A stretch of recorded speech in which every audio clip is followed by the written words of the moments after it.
सावधान। ओकारं बिंदु संयुक्तं नित्यं ध्यायन्ति योगिनः कामदं मोक्षदं च वा ओंकाराय नमो नमः। अविरल शब्द का नौगा प्रक्षाली सकल भूतल कलंका मुनि विरूपासी तीर्था सरस्वती हरतुन दूरितम अज्ञानतिमिरान्धनाम ज्ञानांजन शलाकया चक्षुरुन्मिलितं येन तस्मै श्री गुरुवे नमः। श्री परम गुरुवे नमः। परम्पराचार्य गुरुभ्यो नमः। सकल कलुष विध्वसकम श्रेषाम परिवर्धकम धर्म संबंधकम भव्य जीव मन प्रतिबोधकारकम पुण्य प्रकाश पापणासमिदं शास्त्रम श्री पद्म पुराण नामधेयम अस्य मूल ग्रंथ करता है श्री सर्वज्ञ देवास्तर ग्रंथ करता है श्री गंधर देवा प्रतिगंधर देवा तेषां वचनं सारता मासादे श्रीमत् नेमि पद्म श्रीमत विश्वनाचार्यनपि विरचितमिदं शास्त्रं श्रोतारः सावधानतया शृण्वन्तु। मंगलम भगवान वीरो मंगलम गौतमो गनि मंगलम कुंद कुंदादो जैन धर्मोस्तु मंगलम सर्वमंगल मांगल्यम सर्व कल्याण कारकम प्रधानम सर्वधर्माणां जैनम जयतु शासनम जैनम जयतु शासनम जैनम जयतु शासनम। सरस्वती नमस्तुभ्यं वरदे कामरूपिणी विद्यारंभं करिष्यामि सिद्धिर्भवतु मे सदा। द्वादशांग जिनवानी माता की जय। परम मांगली ग्रंथ गोमटसार जी परम मांगली ग्रंथ पद्म पुराण ग्रंथराज की जय। रवि सेन आचार्य की जय। पन्नालाल जी साहित्यकार की जय। अढ़ाई दीप में विराजमान सभी आचार्य उपाध्याय सर्व साधु चरणों में नमोस्तु नमोस्तु नमोस्तु। सभी आरिका माता जी के चरणों में बंदामी बंदामी बंदामी। सभी क्षुल्लक स्फुलिका एलक के चरणों में इच्छामी इच्छामी इच्छामी। सभी प्रतिमाधारी के चरणों में वंदना वंदना वंदना। रूप में विराजमान सभी प्रतिमाधारी को वंदना। पूज्य जनों का सादर चरण स्पर्श सभी से सादर जय जिन्हें। सिद्धम संपूर्ण विद्यार्थम सिद्धे कारण उत्तमम प्रशस्त दर्शन ज्ञान प्रतिपादन सुरेंद्र मुक्त श्लिष्ट पद पद्मासुरम प्रणमामि लोककृत्य मंगलम प्रणमामि महावीरम लोककृत्य मंगलम प्रणमामि महावीरम लोककृत्य मंगलम। बोलो महावीर भगवान की जय। हाँ ये संतोष देवी सूरत पढ़ेंगे आज।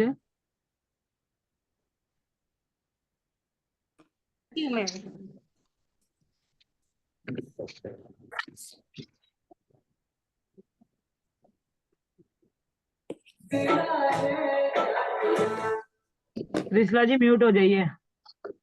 मैं नहीं हूँ क्या? एक मिनट देख। ठीक है।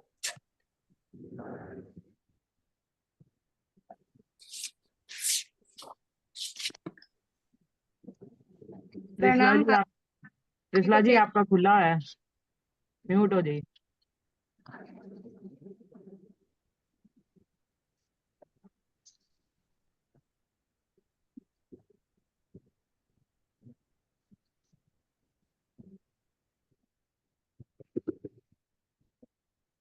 ये वाला 93 वाला पर्व पढ़ रही हूँ ना शर्मिला। 52 तक दीदी ने पढ़ लिया था, 53 से पढ़िए आप। ठीक है। अथानंतर गौतम स्वामी कहते हैं कि हे सैनिक, शत्रुघ्न को नतमस्तक देखकर उन उत्तम मुनिराज ने उसके लिए यथा योग्य काल के प्रभाव का निरूपण किया। उन्होंने कहा कि जब अनुक्रम से तीर्थंकरों का काल व्यतीत हो जाएगा, तब यहाँ धर्म कर्म से रहित अत्यंत भयंकर समय होगा। दुष्ट पाखंडी लोगों के द्वारा यह परमोन्नत जैन शासन उस तरह तिरोहित हो जाएगा जिस तरह की धूलि के छोटे छोटे कणों के द्वारा सूर्य का बिंब तिरोहित हो जाता है।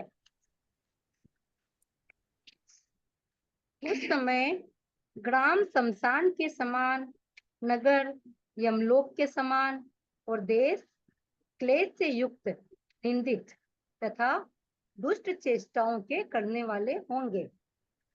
यह संसार चोरों के समान कुकर्म में निरत तथा क्रूर दुष्ट पाखंडी लोगों से निरंतर व्याप्त होगा। यह पृथ्वी तल दुष्ट तथा गृहस्थ निर्धन होंगे। साथ ही यहाँ हिंसा संबंधी हजारों दुख निरंतर प्राप्त होते रहेंगे।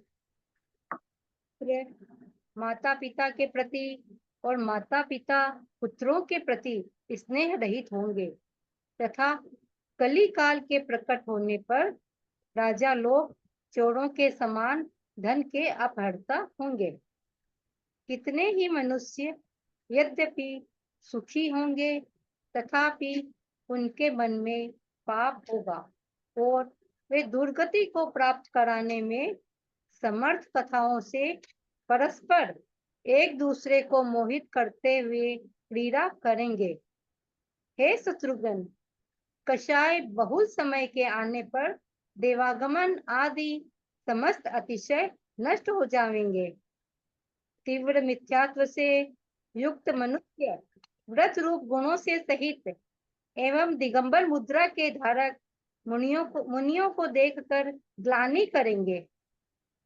अप्रशस्त को प्रशस्त मानते हुए कितने ही दुर्हृदय लोग भय के पक्ष में उस तरह जा पड़ेंगे जिस तरह की पतंगे अग्नि में जा पड़ते हैं। हंसी करने में उद्यत कितने ही मूढ़ मनुष्य शांत चित्त मुनियों को तिरस्कृत कर मूढ़ मनुष्यों के लिए आहार देवेंगे। इस प्रकार अनिष्ट भावना को धारण करने वाले गृहस्थ उत्तम मुनि का तिरस्कार कर तथा मोही मुनि को बुलाकर उसके लिए योग्य आहार आदि देंगे।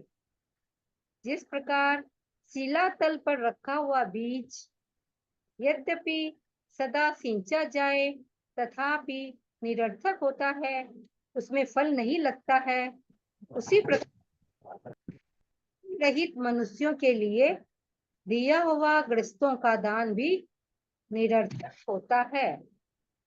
जो गृहस्थ मुनियों की अवज्ञा कर गृहस्थ के लिए आहार आदि देता है, वह मूर्ख चंदन को छोड़कर बहेड़ा ग्रहण करता है। इस प्रकार दुष्क्षमता के कारण अधम काल को माया जान आत्मा का हित करने वाला कुछ शुभ तथा स्थायी कार्य कर। तू नामी पुरुष है, अतः ग्रंथ मुनियों को दीक्षा देने का निश्चय कर। यही तेरी धन संपदा का। हे राजन, आगे आने वाले काल में थके हुए मुनियों के लिए दीक्षा देना अपने दान के समान एक बड़ा भारी आश्रय होगा। इसलिए हे वत्स, तू यह दान देकर इस समय गृहस्थ के शील व्रत का नियम धारण कर तथा अपना जीवन सार्थक बना। मथुरा के समस्त लोग समीचीन धर्म के धारण करने में तत्पर, दया और वात्सल्य भाव से संपन्न तथा जिन शासन की भावना से युक्त हो, हर घर में जिन प्रतिमाएं स्थापित की जावे, अभिषेक हो और विधि पूर्वक प्रजा का पालन किया जाए। हे शत्रुघ्न, इस नगरी की चारों दिशाओं में सप्त ऋषियों की प्रतिमाएं स्थापित करो, उसी से सब प्रकार की शांति होगी। आज से लेकर जिस घर में जिन प्रतिमा नहीं होगी, उस घर को मारी जिस तरह की व्याघ्री अनाथ मृग को खा जाती है। मारी मीन्स बीमारी हुई क्या भाभी? हाँ, बीमारी है। उस घर को मारी इस तरह खा जाएगी। हाँ, सभी तरह मारी में सभी कुछ आ गया, बीमारी भी आ गई, अकाल भी आ गया, ये सब सारी चीज आ जाएगी। मारी मतलब एक प्रकार से दुख कह सकते हैं मारी को। दीदी, इसमें ग्रह चेक करने की बात आई है ना यहाँ पे? हाँ, जिसके घर दीदी म्यूट कुसुम जैन जी, ये सरिता जैन जी, सबका म्यूट खुला हुआ है। बिल्कुल मैंने म्यूट कर खोला दो। है, बात पूछ रही थी मैं दीदी से। नहीं, सरिता शर्मिला मंडल जी बोल तुम्हारा रहे भी हैं, खुला मैं- रहता। हाँ? मैं पूछ रही हूँ चार दीदी पांच। से कुछ। हाँ ठीक है, आप तो पूछ रहे हो, एक सरिता जी और उनका भी खुला हुआ है। जिसके घर में चैत्यालय की बात आई है ना, हाँ इसमें गृह चैत्यालय की बात हाँ आई है ना। गृह चैत्यालय की बात आई। घर में जिन प्रतिमा रखनी चाहिए, मतलब ये लोग बोल रहे हैं अभी, जिसके घर में अंगूठा प्रमाण भी जिन सप्तऋषियों की बताई है ना, सप्तऋषियों की। हाँ नहीं नहीं, ऋषियों सब की तो ऋषियों अलग की है। थोड़ी, हाँ, भगवान की। सप्तऋषियों की प्रतिमाएं स्थापन करो। वो तो वो तो चारों दिशाओं वो में तो बोला है, सही है। चारों दिशाओं में। घर में जिन जिन प्रतिमा होना चाहिए सब लिखा है। जिसके जिस घर में जिन प्रतिमा नहीं होगी हम्म, उस घर में मारी नहीं होगा। हाँ, जिन प्रतिमा के लिए है। जिसके घर में अंगूठा प्रमाण भी जिन प्रतिमा होगी, उसके घर में गरुड़ से डरी हुई सर्पिनी के समान मारी का प्रवेश नहीं होगा। तदनंतर जैसी आप आज्ञा करते हैं वैसा ही होगा। इस प्रकार हर्ष से युक्त सुग्रीव ने कहा, और उसके बाद उत्तम अभिप्राय को धारण करने वाले वे सभी साधु आकाश में उड़कर चले गए। अथानंतर निर्वाण हाँ, क्या पूछ रही है? बो, बोलो पुष्पा। अथानंतर निर्वाण क्षेत्रों की प्रदक्षिणा देखकर शुभ गति को धारण करने वाले वे मुनिराज सीता के घर में उतरे। सो अत्यधिक हर्ष को धारण करने वाली एवं श्रद्धा आदि गुणों से सुशोभित सीता ने उन्हें विधि पूर्वक उत्तम अन्न से पालना कराई।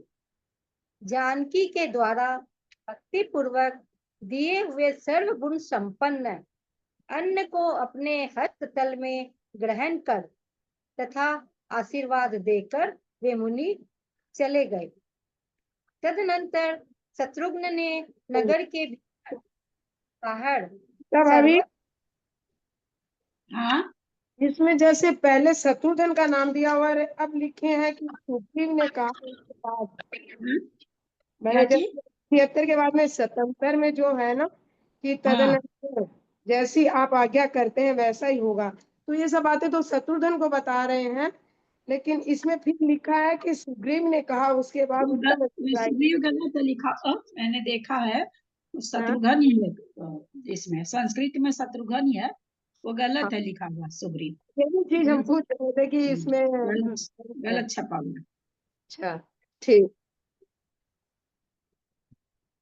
तदनंतर शत्रुघ्न ने नगर के भीतर और बाहर सर्वत्र उपमा रहित जिनेन्द्र भगवान की प्रतिमाएं स्थापित कराई और सुंदर अवयवों की धारक तथा समस्त ईतियों का निवारण करने वाली सप्त ऋषियों की प्रतिमाएं भी चारों दिशाओं में विराजमान कराई। उसने एक दूसरी ही नगरी की रचना कराई जो ऐसी जान पड़ती थी मानो के ऊपर ही रची गई हो।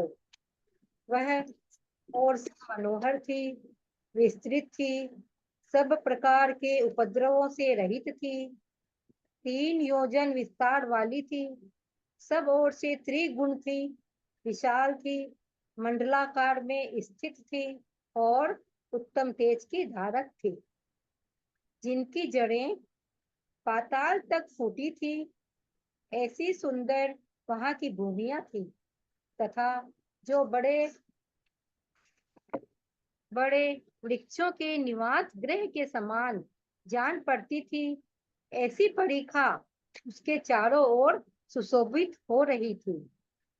वहां के बाग बगीचे फूलों और फलों से युक्त अत्यधिक शोभा को धारण कर रहे थे और कमल तथा कुमुदों से आच्छादित वहां की वाटिकाएं पक्षियों के नाद से मुखरित हो रही थी।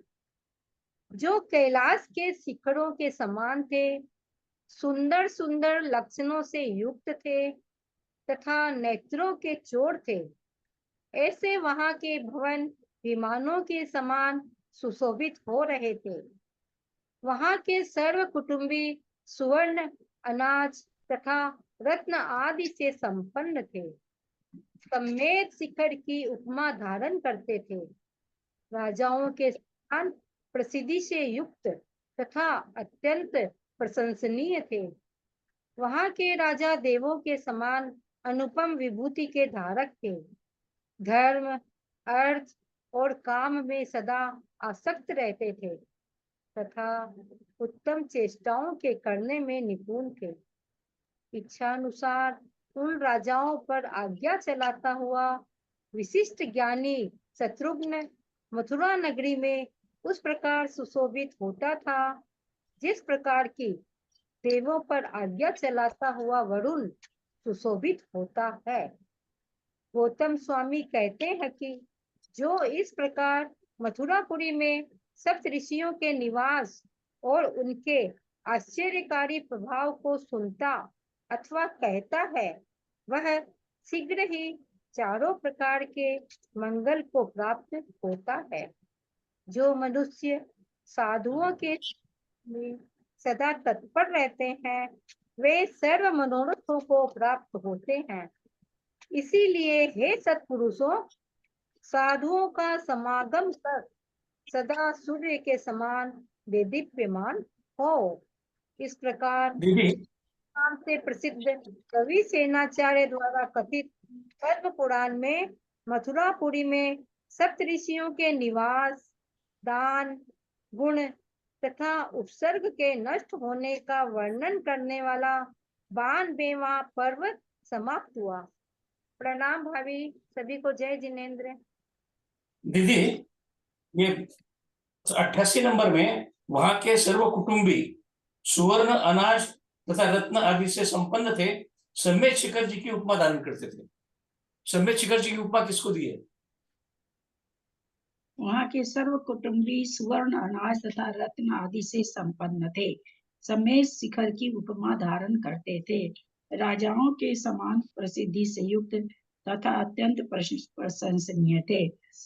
सम्मेद शिखर जैसे सारे भगवान, मुझे तो लगता है सारे भगवान वहां से मोक्ष पधारे हैं, तो सब सम्मेद शिखर बहुत उसके चलते बहुत संपन्न है, सारे वहीं से मोक्ष पधारे हैं, तो उसी तरह से कहते हैं सम्मेद शिखर के उपमा के समान थे कि सारे ही कुटुंब अनाज रत्न आदि से संपन्न थे। मुझे तो ऐसा अर्थ यहाँ पर लग रहा है। मतलब सम्मेद शिखर की उपमा वहां उसने नगर को दी है जहाँ ये सब संपन्न हाँ परिवार हाँ रहते थे। हाँ उस नगर को सम्मेद शिखर जी की उपमा दी है। हाँ सम्मेद हाँ, शिखर की इसमें वो उपमा। नगरी की रचना लिखा है ना ऊपर में, उसने एक दूसरी ही नगरी की रचना कराई जो ऐसी जान पड़ती थी मानो स्वर्ग के ऊपर ही रची गई हो, वह उसी के बारे में पूरा बोला है ना ललिता जी। उसी नगरी के लोगों के बारे में बोल रहे हैं। हाँ, वो नगरी के बारे में बोल रहा है। दीदी एक जो 81 है, 81 जो है उसमें हाँ है ना 81 वाला, 81 वाला, हाँ उसमें है ना उपमा रहित, सर्वत्र उपमा रहित जिनेंद्र भगवान की, मतलब चिन्ह रहित अनंत भगवान की। जिनेंद्र भगवान अनंत भगवान की होती है। नगर के भीतर और बाहर सर्वत्र उपमा रहित जिनेंद्र भगवान की प्रतिमाएं, हाँ चिन्ह रहित, चिन्ह रहित। अनीता बाकली बात संस्कृत पढ़े। ललिता जी सादर चरण स्पर्श।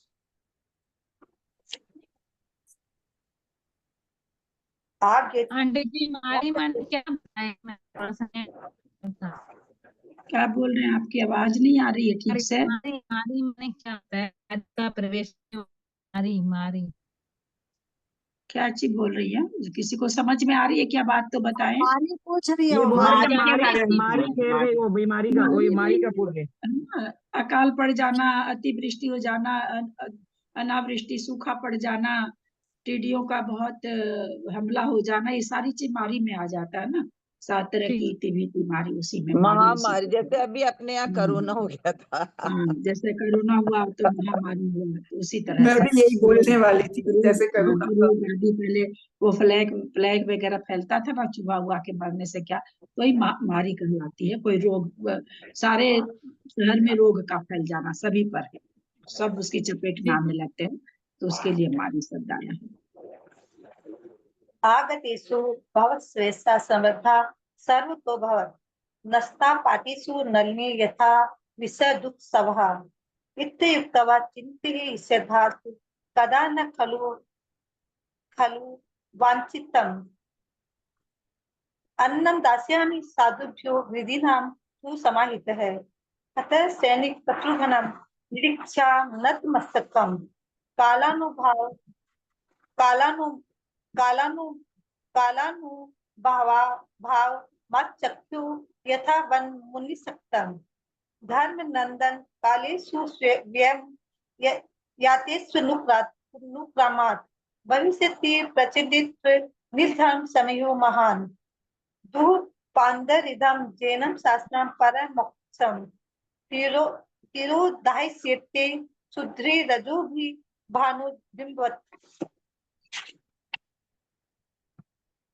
शमशान सदस्या ग्रामाय पेट लोकात्मा पुरः क्लिष्टा जनपदा कुस्सा भवन्ति दूरीहितः कुकर्म निवृत्ति पुरसो चोरीरिव निरन्तरं दुपासेन्द्रयं लोको भविष्यति समाकुलः महीतलं खलं द्रव्य परिमुक्ता कुन्तुम्बिते हिंसा क्लेशस्थानि भविष्यन्ति हे संततं पितृ प्रति स्नेहा पुत्रस्तौ च सुतान् प्रतिः चोरा ईर्ष्या राजो न भविष्यन्ति खलु सतिः सुखिनो अपि नरा केंचित् मोहान्त परस्परं तथा मृत्यु गति सामी अरस्यन्ते पासमांसः नच्यन्ते इति सेहा सर्वे तीरसा गमनादः कसाई ढोले काले शत्रुघ्न समा पागुति जातुरुक्धरान इष्टा दृष्टा साधुना व्रत गुणावितान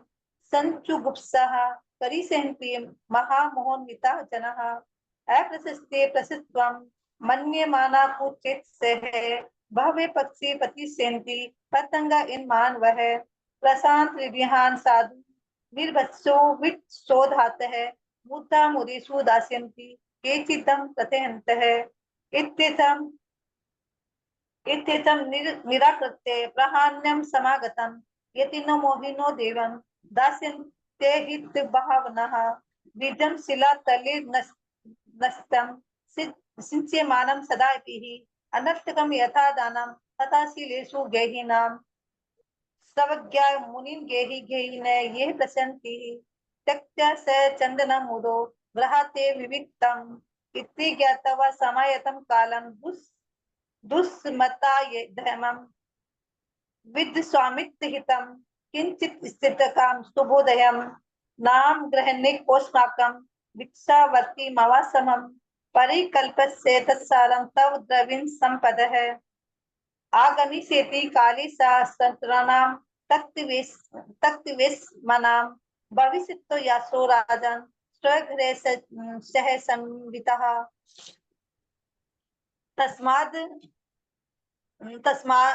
तस्मादान्मिदं दत्वा वत्सं मुद्दा भजेः सागरशीलनियं कुरुजनामार्थ संगतं जायतं मथुरा लोके सम्यग्रम परायणः दया वात्सल्य संपन्नो जिन शासन भावितः स्थाप्यतांत जिन भीमानि पूजितानि गृहे गृहे अभिषेका प्रवर्त्यतां विधिना पाल्यतां प्रजः सप्तऋषि प्रतिमां भिक्षु चतुष्पृथ्वी यतन्तः नगरयां कुरुशत्रुं तेन शान्तिर्भविष्यति अद्य प्रवृत्ति एद्गृहे बिम्बं जैनं न विद्यते मारी बक्ष्यति यद घाग्री यथा नातं यदा नातं पुरंकम यस्मान् गुस्त प्रमाणापि जैनेन्द्रि प्रति आत्मा ग्रहे तस्य न मारी स्यात्तश्चिर विता यथारगी यथोरगिः यथा यथा याज्ञाप यशिष्टिप्तः शत्रुने प्रमोदिनः समुत्पत्ते नभो याता साध्वे साधु वांछितः अति निर्वाण धामानि परिसत्य प्रतिदर्शनम मुनयो जान की गेहेम बतेरु शुभामयहाना वहन्ति समदतम नुक्तम श्रद्धादि गुण शालिने परमानिल तान सीता विधि युक्त मा परायत जानक्या भक्तितो दत्त मग्नम सर्व गुण वानितम भुक्तव्या पानी तले तत्वा आश्रितम मुनयो श्रयु नगरम भैरन तस्य शत्रुघ्न प्रति मास्तात है अति चिस्त जिनेन्द्र नाम प्रति मार्गतान मनायम सत ऋषि प्रति मास्यापि कास्ति सु चतुस्वपिः अस्तापन्य मनोभ्यंगाम सर्वे हितकरवान है प्रस्ते त्रिविस्त प्रसेव पूरन मन्याम न विस्सित है मनोज्ञ नाम सर्वत्र स्फिताम सर्वोपदर वर्जिताम योजन रहे विस्ताराम सर्वत्र गुणानाम च यत् है अधिका नाम मंडलेन त्वं स्थिता मुक्त में तेजसम आपात ललाद भिन्न मूला प्रत्ययो मनोहरा परीक्षा भाति सुमसा साल वास गही पुमहा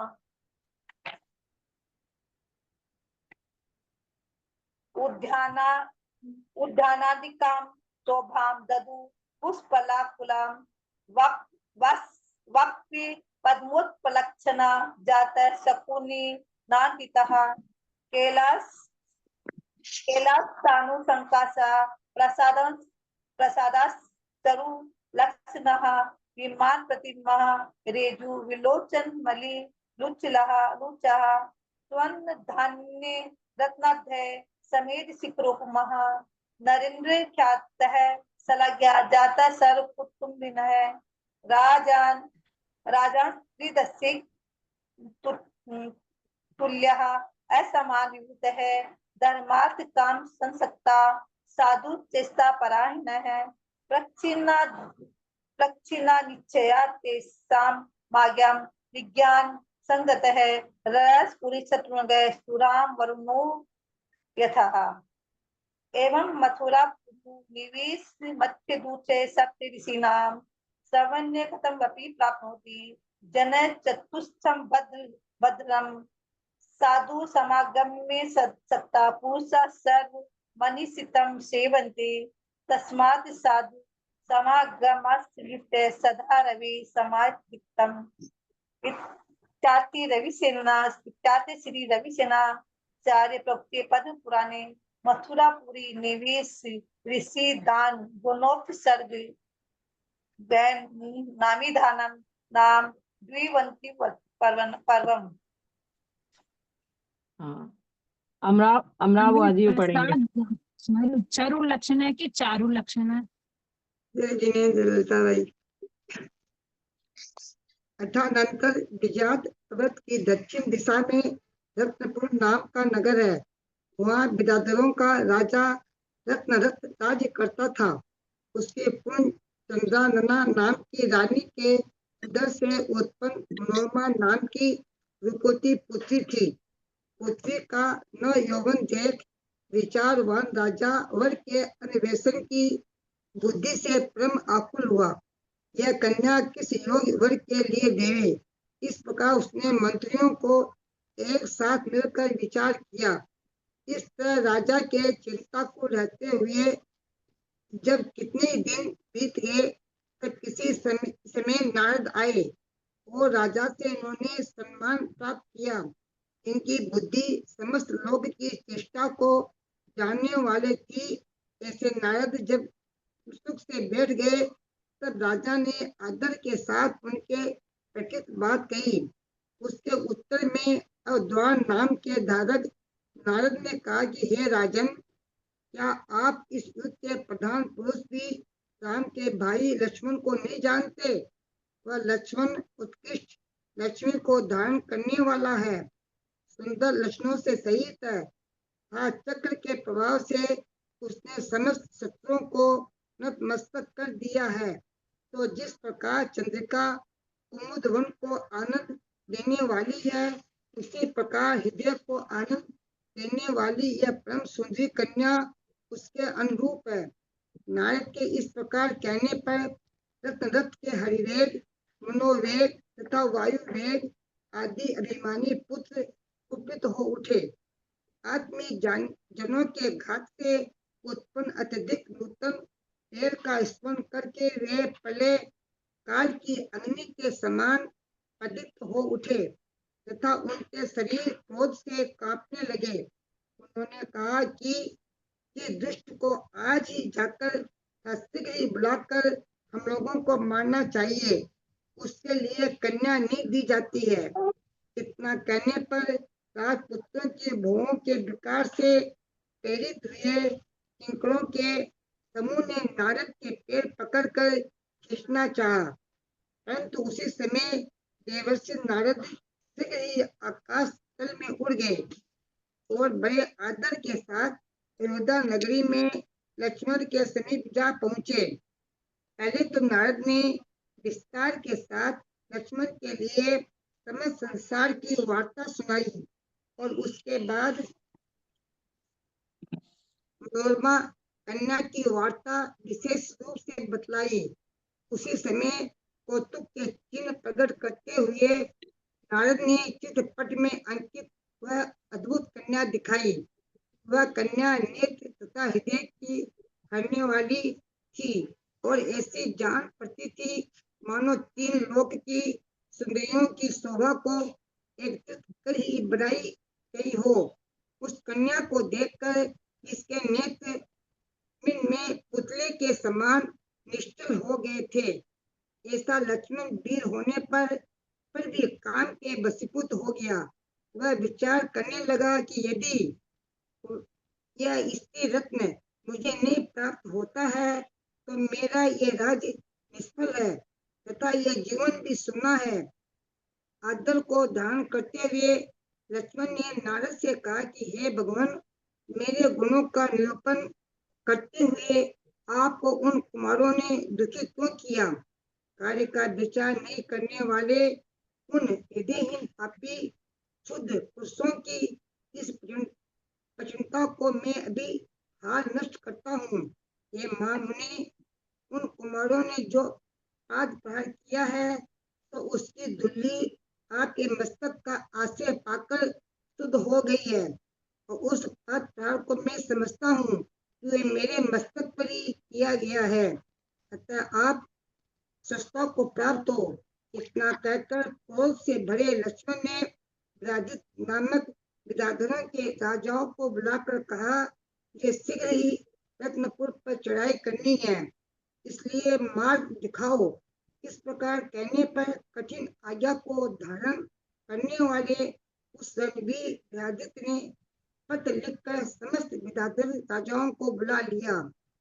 तदनंतर महेंद्र, विनद्य, स्कंद और मलय आदि पर्वतों पर बसे नगरों के अधिपति विमानों के द्वारा आकाश को आच्छादित करते हुए अयोध्या आ पहुंचे। बहुत भारी सेना से सहित उन विदाधर राजाओं के द्वारा घिरा हुआ लक्ष्मण विजय के सम्मुख हो रामचंद्र जी को आगे कर उस प्रकार चला जिस प्रकार के लोग कालों से घिरा हुआ देर चलता है, जिन्होंने नाना शत्रुओं के समूह से सूर्य की किरणें आच्छादित कर ली थी तथा जो सफेद छत्रों से सुशोभित थे, ऐसे राजा रत्नपुर पहुंचे। तदनंतर प्रत्यक्ष को आया जान रत्नपुर का युद्ध निपुण राजा समस्त सामंतों के साथ बाहर निकला। महावेग को धारण करने वाले उस राजा ने निकलते ही दक्षिण की समस्त सेना को क्षण भर में वृक्ष जैसा कर लिया। तदनंतर चक्र, प्रकच, वाहन, खंग, कूंद पास गदा आदि शस्त्रों के द्वारा उन सबका पूर्णता के कारण ध्यान युद्ध हुआ। आकाश में योग स्थान पर स्थित अप्सराओं का समूह आश्चर्य से युक्त स्थानों पर पुष्पांजलियां छोड़ रहे थे। तत्पश्चात जो योद्धा रूपी जंतुओं का छेद करने वाला था, ऐसा लक्षण रूपी वानर पर चक्र रूपी समुद्र के बीच अपना विस्तार करने के लिए उदित हुआ।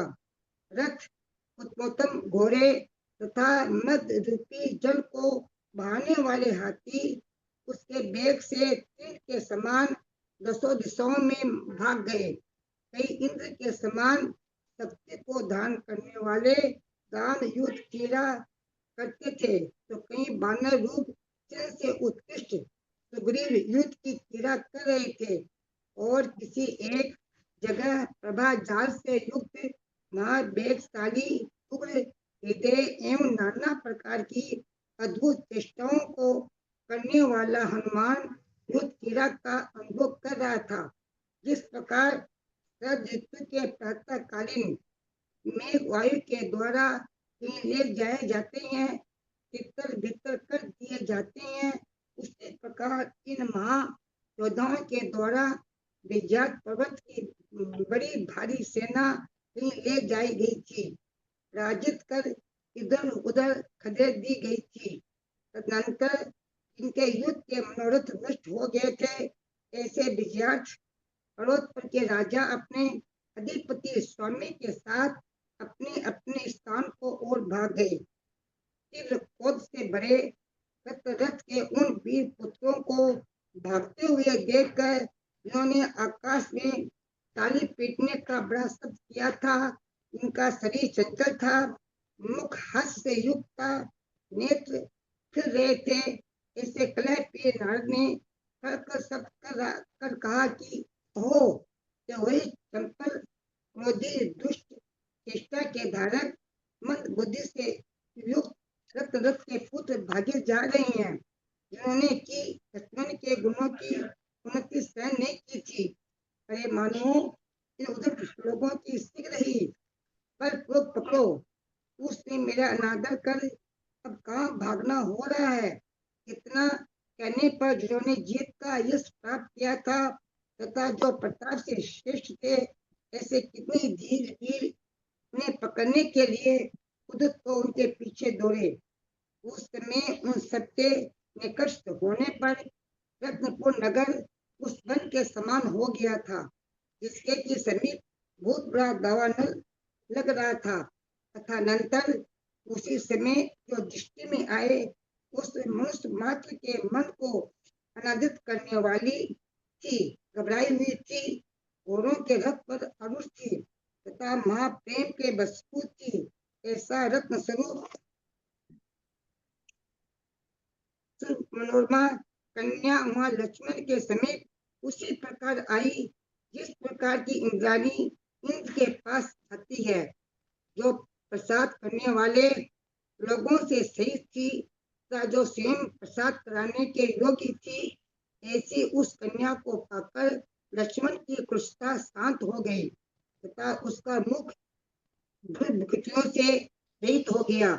तत्पश्चात जिसका मान नष्ट हो गया था, जो देश काल की विधि को जानने वाला था, जिसने अपने प्राय पुरुष देख लिया था, जो योग्य भेंट से रहित था, ऐसे राजा रक्त ने प्रीतिपूर्वक पुत्रों के साथ नगर से बाहर निकलकर सिंह और गरुड़ की पताकाओं के धारण करने वाले राम लक्ष्मण की अचित स्तुति की।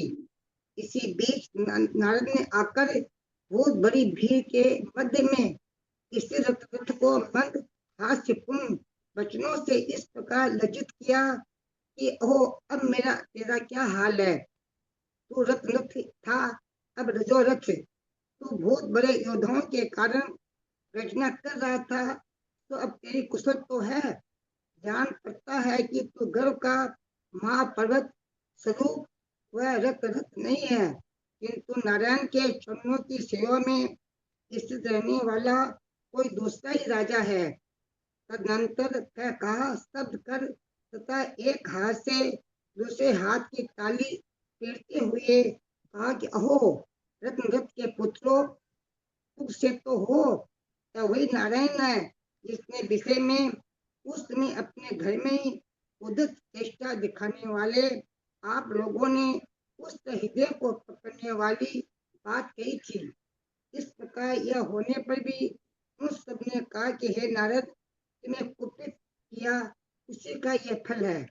हम लोगों को जिसका मिलना अत्यंत दुर्लभ था, ऐसे महापुरुषों का संपर्क प्राप्त हुआ। इस प्रकार विनोदपूर्ण कथाओं से वहाँ क्षण भर ठहर कर सब लोगों ने बड़े विवेक के साथ नगर में प्रवेश किया। उसी समय जो रत्ती के समान दूध की धारक थी तथा देवों को भी आनंदित करने वाली थी, ऐसी श्री दामा नाम की कन्या राम के लिए दी गई। ऐसी स्त्री को पाकर जिनका मेढक के समान प्रभाव था, जिन्होंने उसका पानी ग्रहण किया था, ऐसे श्री राम अत्यधिक प्रसन्न हुए। तदनंतर राजा रत्नदत्त ने रावण का क्षय करने वाले लक्ष्मण के लिए सार्थक नाम वाली मनोरमा कन्या दी। उन दोनों का उत्तम पाणिग्रह हुआ। गौतम स्वामी कहते हैं कि यथेच्छ इस तरह मनुष्यों के पुण्य प्रभाव से अत्यंत क्रोधी मनुष्य भी शांति को प्राप्त हो जाते हैं और कमल रत्न उन्हें प्राप्त होते रहते हैं।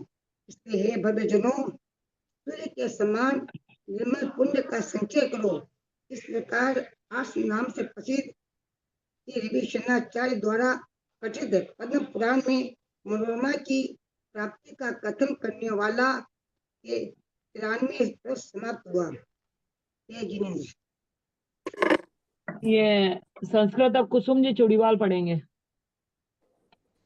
ललिता जी, राम के और के मतलब खाली लव कुश का ही आता है, और कोई संतान का नहीं आता ना इनके? हाँ, क्या चीज? राम का मतलब बच्चों का मतलब खाली लव कुश का ही नाम आता है, हाँ, इनका और नहीं तो आता। रानियां तो थी इतनी। हाँ, तो और किसी का नाम अब हम तो खैर पहली बार ही पढ़ रहे हैं, तो नहीं जान रहे हैं क्या आएगा क्या नहीं आएगा, पर ऐसे लवकुश का ही सुना हुआ है और किसी का हाँ, सुना सुने भी नहीं है कभी, मतलब लक्ष्मण का, राम का, ऐसे पुत्रों की। अब दीदी मेन इसमें है जो सो बस उन्हीं पुरुषों का सबका वर्णन करेंगे तो शास्त्र तो बहुत ये हो जाएगा ना।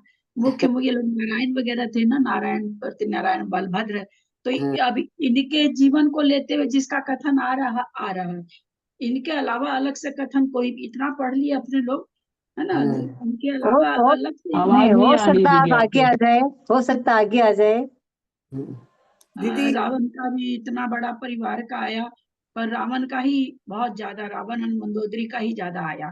विभीषण का थोड़ा आया कि महाराज के पास, बाकी यही रावण वगैरह का कहाँ कुछ ज्यादा कथन आया, उन लोग का नहीं आया। तो ऐसा प्रतीत होता है कि ये तो सलाका पुरुष है ना, क्योंकि सलाका पुरुष का वर्णन चलता है, उनके भाव वगैरह लिखे जाते हैं, सबके थोड़ी लिखे जाते हैं, तो इसलिए हो सकता है कि सब।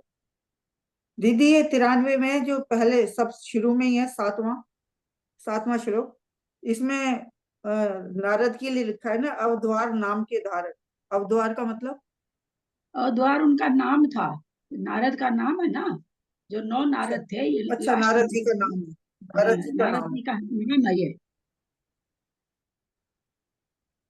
पहले भी आया है ये नाम, अच्छा। पहले भी आया, जहाँ नारद का अवद्वार। वर्णन है ना कि वो अयोध्या जी लौट के आए हैं, तो उनको कुछ नहीं पता कि ऐसे ऐसे मतलब दशरथ चले गए हैं, राम को वनवास हुआ है, वो वहां पर आए हैं, कौशल्या बहुत रो रही है, तो वहां पर भी यह नाम आया है अवद्वार, तो ये नारद का नाम है।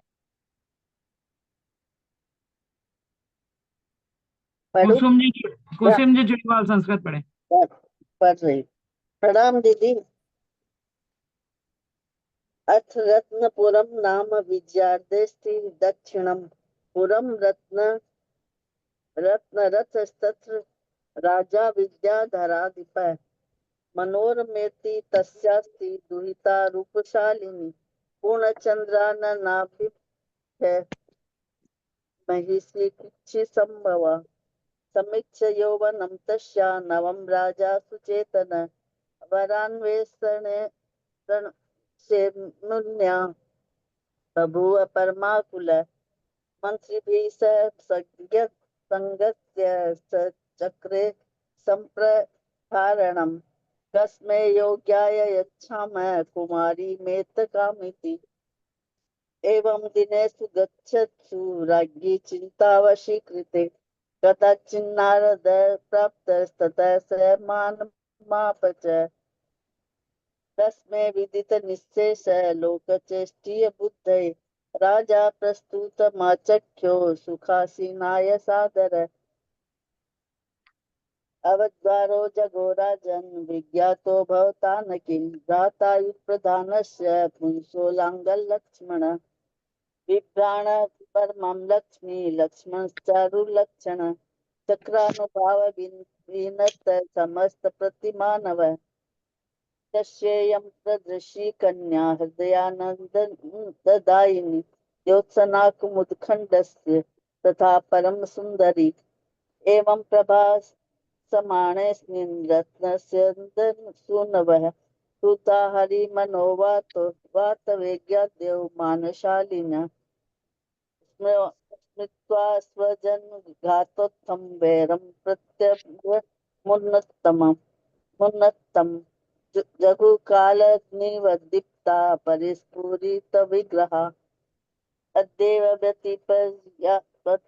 व्यतिपत्यासु समाहूय दुरिहित अस्माभिर्यो विहन्तव्यस्तस्मै कन्या न दीयते इत्युक्ते राजपुत्र विकार परिचोदिते किंकरो घेरवद्वार पादाकर्णम कर्षणमापितः नभस्थलं समुत्पत्य ततः सरुमुनिरुक्तं साकेतायां सुमित्रा जमुपस्थितो महादर अस्य विस्तरतो वार्तां निवेद्य भुवनस्थितं कन्यायाश्च विशेषेण वक्त्र कौतुकलक्षण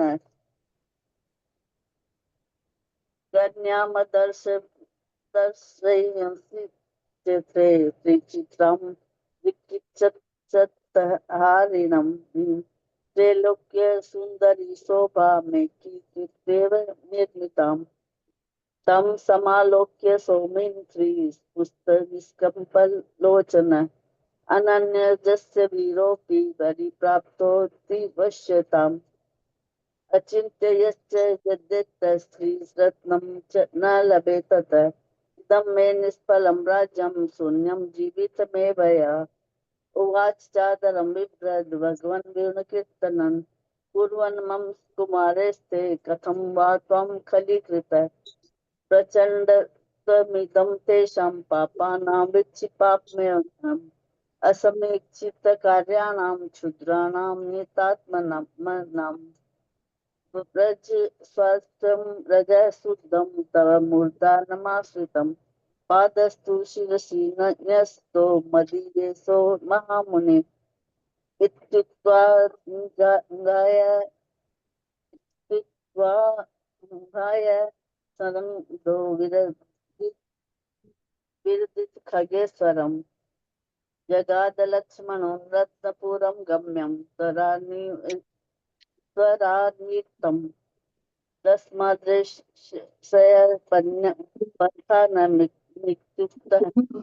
रणोत्कट लेखेराभाय यत सर्वानतिप्राज्ञ खेचराधिपान् महेंद्र बिंद मलयादि पुराधिपा विमानाच्छादिताकाशा साकेतामागतास्ततः वृत्तस्ते महासैन्ये लक्ष्मणो विजयोन्मुख लोकपालेर्यथा लेखो ययो पद्मपुरसर नानाशस्त्रदलग्रस्त दिवाकर मरीचय प्राप्ता रत्नपुरं भूपा सीतच्छत्रो प्रशोभिता ततः परबलं प्राप्तं ज्ञात्वा रत्नपुरो नृप साकं समस्त सामन्ते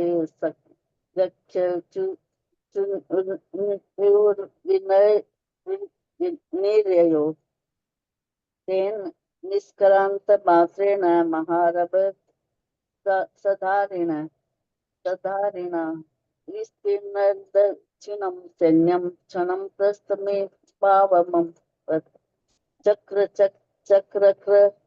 चवाणासी कुंत प्रसाद पासदिगः बभूव गहनं तेषां यद्मुदपयोद्गमम् अप्सरा संतिर्योग्यन बोधेशभ्य स्थिता मुमोचात्भूत युक्तेषु स्थानेषु कुसुमाञ्जलि ततः परवलम्बोदो सौमिर श्रीवर्धन दावानल विजृंभुं समायुक्तो योधयाद परीक्षय तथावर तुंगाश्च नागाश्च मजो यदा तृणवतस्य वेगेन दिशो दश समाश्रिता क्रीडां कंची चक्रे चक्र शक्तिर्हलायुध किष्किंद पार्थिव न्यत्र परम कपिलक्ष्मण अपरत्र प्रभाजाल परवीरो महाजव लांगकूल पाणि रुद्रात्मा विविधाद्भुत चेष्टित महायोर्देर्विजयान्त बलं महत् शरद प्रभात मेघाभं कौपीनितं परुसमे ततोदीपतिना साकं विजयाद्रिभुवनो नृप प्रस्थानभिमुखानेषु वीक्षण प्रदने नेप्सिता दृष्ट्वा प्रलायमानास्तान् वीरान् रत्नरथात्मजान् परमामर्ष सम्पूर्णान् नारद कलह प्रिय कृत्वा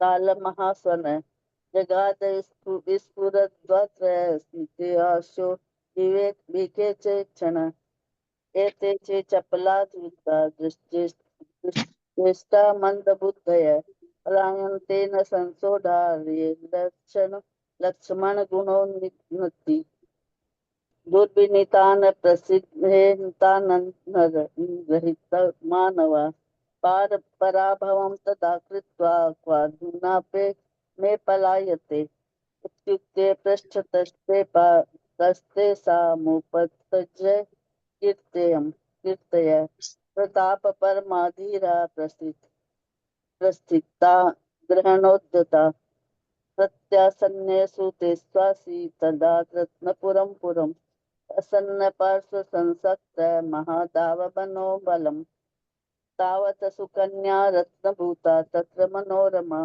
सखी वीरावृत्ता दृष्टमत्र लोकमनोरमा सम्भ्रान्ता स्वरयारूढा महाप्रेम वशीकृता सौमित्रिमुपसम्पन्ना पोलमिव विरोजसम् तां प्रसादन संयुक्ता प्रसादं प्राप्य लक्षणा प्रशांत कलुषो जातो मृगटुहिरहितानन ततो रत्नरत शाकं सुतेर्मान विवर्जित कृत्या निर्गत्य नगरादुपायन समन्वित देश काल विधानस्यो दृष्टात्म पर पौरुष संगस्य सुष्ठु तुष्टावय मृगनागा किरीकिते केतनो अंतरित्र समगत्य सुमहाजन मध्यगम नारदोध्ये पयद्र रत्नरथम संस्मित भासिते गावार्तां ते धुन रत्नरथ पांशु वा केचित् कुशल मुत्तुंग भट गर्जितकारिण नूनं रत्नरथो न स गर्व महाचल नारायणांग्री सेवास्तु भवन कोप्य परो नृप चित्वा कह शब्दं कराहत करह कुन जगौ मोचीयते कंचित् सुखं रत्नरया जजा सोऽयं नारायणो यस्य भयद्भिस्तादृशं तदा गदितं हृदयग्राही स्वग्रीवो दत्तचेष्टिते एवं सत्यपि तेरुक्तं त्वयि नारद कोपिते महापुरुष संपर्क प्राप्तोऽस्माभिः सुदुर्लभ इति नर्म समेता कृतामि क्षणमात्रकम् अवस्थाय पुरं सर्वे विशु परमर्दये श्रीदामनामा रति तुल्य रूपा रमाय दत्ता सुमनोभिरामा रामामिमां प्राप्य परम सर मेरु प्रभाव कृतपाणि योग तथा तथा रत्नरथेन जाता स्वयं रसस्य च कारणं मनोरमार्थं प्रतिपन्न नामा तयोश्च वृत्ता परिणितिरुद्या एवं प्रचंडापि यान्ति सामरत्नानि च संशयन्ते पुण्यानुभावेन यतो जनानां ततः कुरुद्वं करि निर्मलं तत् इत्यस्य योगीशरणाचार्य प्रकृते पद्मपुराणे मनोरमलं भावविधानं नाम त्रिनवर्तितं पर्वं समाप्तम्। प्रणाम। सुनते हुए ऐसा नहीं लग रहा क्या अभी वो नारद जाकर के अनुपमा क्या नाम बोला, मनोरमा मनोरमा का वर्णन किया तो कामुक हो गए। मतलब इतने बड़े नारायण बलभद्र की के मतलब के बारे में बताया जा रहा और ऐसे बड़ा थोड़ा सा ना विरोधाभास जैसा लगता है कि ऐसे कैसे पुराण में सब में आता है ये देख लेना, कामों को काम तो हो जाता है उन लोगों के पुराण में महापुरुष आते हैं ना। जहाँ पर भी इस तरह से आया वर्णन, लक्ष्मण का तो बहुत ही जगह आया है ना, कनक माला को देखा तो वन माला को देखा तो सब जगह लक्ष्मण का तो सब जगह ऐसे आ रहा। बता प्रति नारायण का पहले होता है था पहले ज्यादा होता था ये सब। पहले भी तो इतनी हजारों रानियां हैं उनकी। नहीं, रानियां होना अलग चीज है, रानी के लिए वो तो चलो नियोग है उन लोग का, है ना, ये सब बलभद्र नारायण वगैरह का नियोग है कि इन लोग को इतनी रानियां होती, पर वो जो दर्शाया जाता है सब जगह बड़ा विचित्र लगता पढ़ के।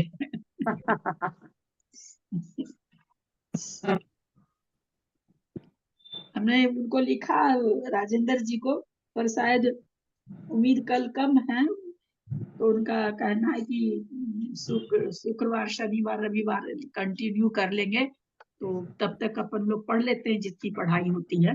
हो सकता कल ले भी ले, वो बोला उम्मीद कम है, मैं देखता हूँ, कोशिश करता हूँ। बिजी होंगे? ठीक है जी। हाँ बिजी होंगे? नहीं, वो ऑफिस छुट्टी होगी ना फिर 3 दिन होली की, तो ऑफिस से आने में लेट हो रही है उनको, तो बोले देख लेता हूँ, अगर ऑफिस से टाइम से आ जाऊंगा तो कर लूंगा। तो अगर आएंगे वो तो हो ही जाएगा, इसका पेपर हो जाएगा, नहीं तो अपन आगे पढ़ेंगे। आगे हो जाएगा। चलिए जिनवानी स्तुति करें, सब कोई करा करिए ना, सबके गले हैं, हम लोग को लेडीज लोग का तो गला रहता ही रहता है, 9 लखा हार पहनते हैं तो गला तो सबके पास है।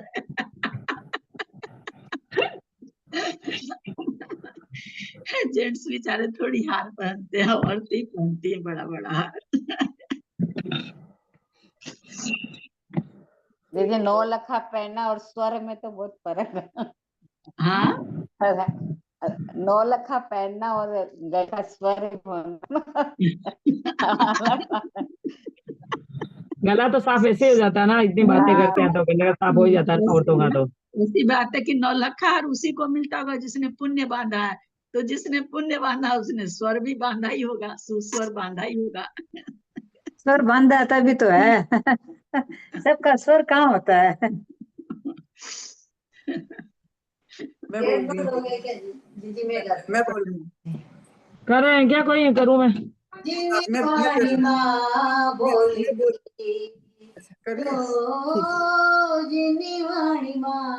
बोलती हो, जिनवाणी माँ बोलती हार से सत्कार है, छाने के पानी ना पिया, ओ छाने के पानी ना पिया, ओ छाने के पानी ना पिया, तन मन मेरा बेकार है, जिन्नी वाणी माँ बोलती,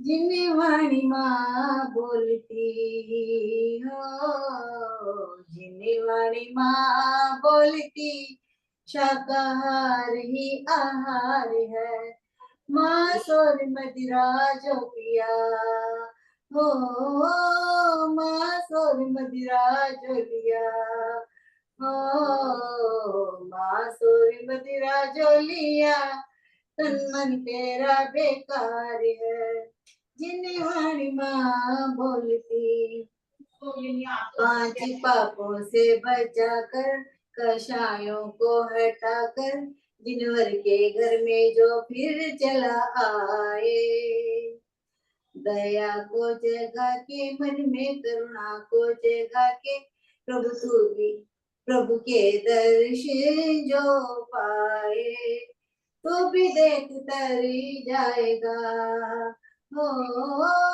तो भी देख तरी जाएगा हो, तू भी देख तरी जाएगा, जिनवाणी सच्चा सार है, तू भी देख तरी जाएगा हो, तू भी देख तरी जाएगा, जीवन का सच्चा सार है, जिन्नी वाणी माँ बोलती, इंद्रियों की बात न मानो, पंच परमेष्टि को तुम जानो, पंच महाव्रत को पहचानो, मेरी मानो, इंद्रियों की बात न मानो, पंच परमेष्टि को जानो, पांच महाव्रत को पहचानो, मेरी मानो, गतियां सुधरी जाएगी हो, गतियां सुधरी जाएगी हो, गतियां सुधरी जाएगी,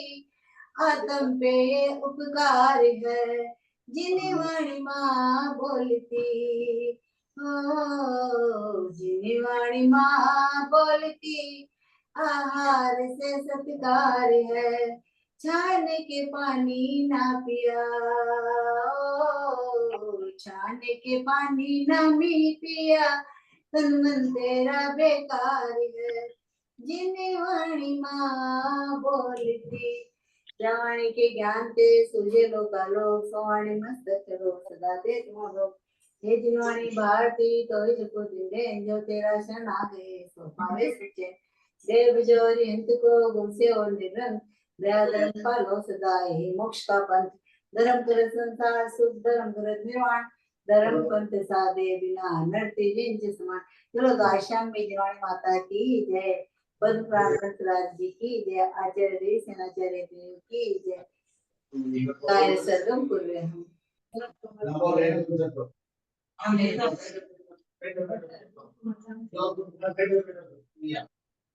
ये